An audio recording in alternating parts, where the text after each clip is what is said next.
पक्ष संघटना उभी करणं म्हणजे फार किचकट काम आहे, ते सोपं काम नाही. आपण 3 अलायन्सच्या एक पार्टी 3 अलायन्स मध्ये आहे, म्हणजे 3 पार्टीचा अलायन्स आहे किमान मोठे पक्ष. त्याच्यापैकी आपण आपल्याला आपला मार्ग काढत काढत काढत सभासद वाढवायचे आहेत, उद्या निवडणुका जिंकायच्या आहेत आणि त्या जिल्हा परिषद पंचायत समितीवर आपला भगवा झेंडा फडकवायचा आहे. त्याच्यासाठी आपण एकत्र आलं पाहिजे. तुम्ही काम सांगा, काही हरकत नाही, सगळी कामं करू. पण जसं एक मीटिंग मध्ये आम्ही बोललो होतो की जर तुम्ही काम आणताय तर 50% नॉलेज हे तुम्हाला पण असलं पाहिजे. आता जसं नवीन नगराध्यक्ष झालं त्यांनाही मी सांगितलं, पहिलं तुम्ही अभ्यास करा. आनंदलाही सांगितलं, आता थोडं चेंज करायचं सगळं. आपल्याला अर्ध नॉलेज पाहिजे, तेव्हा आपण समोरच्याला सांगू शकतो की साहेब हे काम झालं पाहिजे. आता आम्ही जेव्हा राणे साहेबांकडे जातो किंवा आम्ही जेव्हा शिंदे साहेबांकडे जातो, आम्ही जेव्हा फडणवीस साहेबांकडे जातो, तेव्हा आम्हाला माहिती, आम्ही गाडी 1 तास जेव्हा असेल तिकडे पोहोचण्यासाठी आम्ही गाडीमध्ये बसून हे जर साहेबांनी प्रश्न विचारला तर माझ्याकडे उत्तर काय, ह्याच्यासाठी आम्ही 1 तास तयारी करत असतो. नुसतं आला हे काही लोक तर मला असं वाटतं ते मालवणच्या घरी फक्त समुद्र बघायला येतात. मी बोललो साहेब काम काय, मी इकडे बसलोय, समुद्र तिकडे आहे. नाही साहेब सहज. मी बोललो सहज नाही, काहीतरी घेऊन ये काम, काहीतरी गावातलं काम घेऊन ये, काहीतरी शहरातलं काम घेऊन ये, काहीतरी पंचायत समितीमध्ये कोणाची तरी अडचण असेल, कोणाच्या तरी दाखल्याचं काम असेल, काहीतरी अडचण घेऊन ये. नुसतं कशाला आलायस मला बघायला, बघायचा कार्यक्रम झाला. असं मोकळे येऊ नका. आम्ही पण राणे साहेब घरी असतात, आम्ही मोकळे नाही जात की साहेब काय, ते मला उलट विचारतं काय काम आहे. आम्ही त्या संस्कारातून वाढलो की काहीतरी आपण केल्याशिवाय आपली दखल कोण घेत नाही. सभासद वाढवायचे, 100% वाढवायचे. शिंदे साहेबांना अभिप्रेत असलेलं काम करून दाखवायचंय. शिवसेना वाढवायची, 100% वाढवायची. कसली अडचण आली आम्ही बसलोय. पण आपसात कुठेतरी गैरसमज होतील असंही काय करू नका. आपसात एक दुसऱ्याला सांभाळून घ्या. मी अनेक वर्षापासून शिवसेना या संघटनेमध्ये मोठा झालो. जीवाभावाची लोक आहेत या संघटनेमध्ये. काय त्यांना प्रोटोकॉल वगैरे लागत नाही. कोणाला तरी तिथे माझ्या शिवसैनिकाला त्रास झाला ना म्हणून अंगावर जाणारी लोक मी लहानपणापासून बघितलेले. काय नाही, त्यांना भूक नसते, धान नसते, फक्त शिवसैनिक म्हणून एक आवड आणि वेड.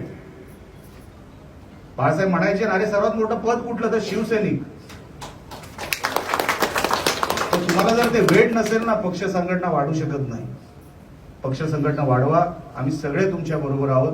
येणाऱ्या सगळ्या निवडणुका जीवाभावाच्या पद्धतीने, कोणतरी कुठे काहीतरी करतोय तुम्हाला खस्ता खायला देणार नाही, तुम्हाला कुठे फेकलं जाईल, तुम्ही कुठेतरी कोपऱ्यात जाल असंही कधी होऊ देणार नाही.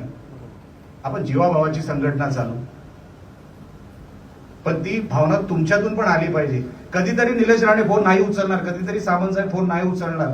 फोनवरच संघटना चालते असं नसतं. नाही तर एक फोन नाही उचल आम्ही उचलत नाही कधी कधी. संध्याकाळी नाही उचलला.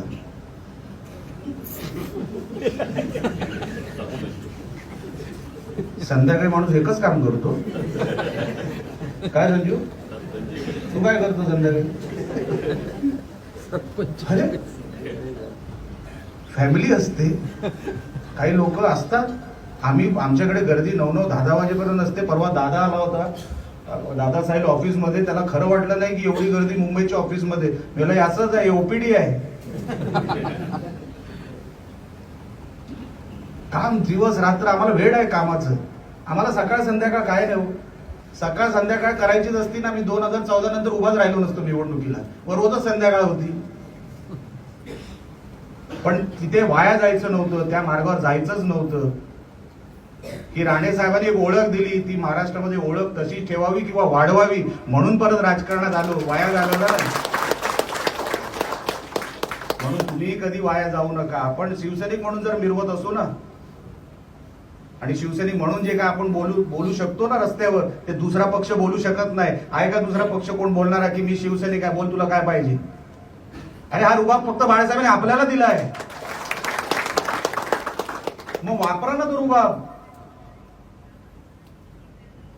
आम्ही बघा, कोणी विचारलं नाही विचारलं, आपण रुबाब दाखवतो काही झालं तरी. का? कारण का बाळासाहेबांनी तसं राहायला शिकवलं.